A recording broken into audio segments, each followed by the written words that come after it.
Straight line L1 goes through 2 points. Find an equation for L1. Right, first thing to do is to find the gradients. So m equals change in y minus 2 minus 5 divided by the change in x, which is 6 minus 2. So we end up with minus 7 over 4.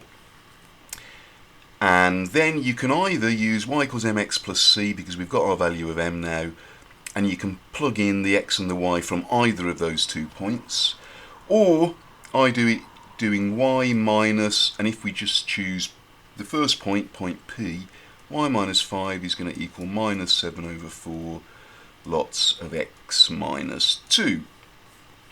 Multiply through by 4, 4y minus 20 equals minus 7x plus 14, and move this 7x over, so add 7x to both sides. 7x plus 4y is going to equal 14 plus 20, which is 34. And there we've done it, and we've written it in the form that they want. Now, part B. Part B, we've got another line, L2, which is perpendicular to the line L1. And it also tells us it goes through the point 7, 5. We've got to find an equation for that line now. Now remember, if lines are perpendicular, it means the product of their gradients must be equal to minus 1. Right? So the gradient of our first line was minus 7 over 4. So if we do minus 1 divided by that, that'll tell us the gradient of line 2. And it's the same as turning it upside down and changing the sign, which means the gradient's going to be 4 over 7. And then I use the same procedure, y minus 5 equals 4 over 7 x minus 7. Now we want it in the form y equals mx plus c, so I suppose I'm going to have to multiply out the brackets on the right and just add 5. So y equals 4/7 of x minus 7's cancel, minus 4, and then plus 5, which leaves us with 4/7 of x plus 1. And that's the equation for line L2.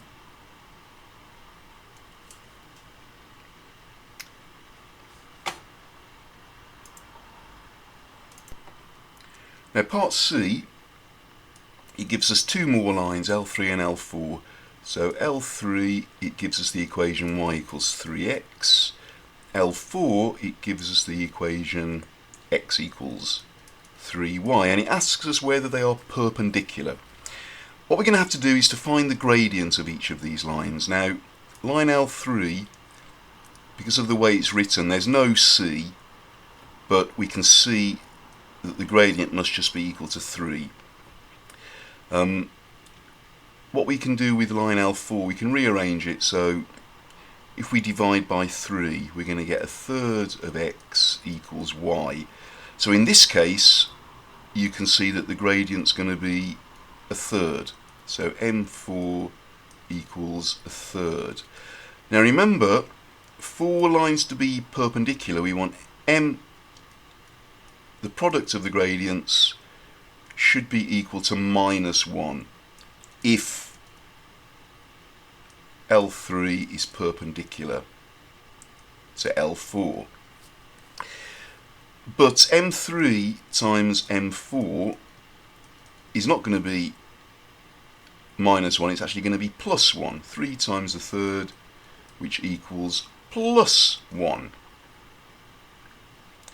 So the answer is the lines are not perpendicular, so L3 not perpendicular to L4, as product of gradients is not minus 1.